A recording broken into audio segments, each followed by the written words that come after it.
ஓம் சக்தி. ஓம் சக்தி. ஓம் சக்தி. உலகப்பற்றுக்களோடு வாழும் உலகியல் வாழ்க்கைக்கும் ஆன்மீக வாழ்க்கைக்கும் வேறுபாடு உண்டு.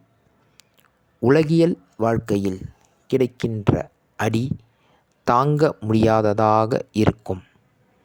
ஆன்மீகத்தை பற்றி கொண்டு வாழ்கிறபோது உனக்கு அடி விழுந்தாலும் வலிக்காது. உலகியலுக்காக நீ ஓடி அலைகிறபோது உன் மூச்சு இரைக்கும்.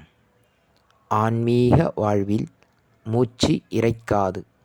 இது அன்னையின் அருள்வாக்கு. குருவடி சரணம், திருவடி சரணம். ஓம் சக்தி. சக்திகளே, உங்களுடைய கருத்துக்கள் மற்றும் அனுபவங்களை கீழ்காணும் மின்னஞ்சல் முகவரிக்கு வீடியோ வடிவிலோ ஆடியோ வடிவிலோ எங்களுக்கு அனுப்பவும். மற்றும் மறுவூர் மகிமை யூடியூப் சேனலை சப்ஸ்கிரைப் செய்யவும். ஓம் சக்தி.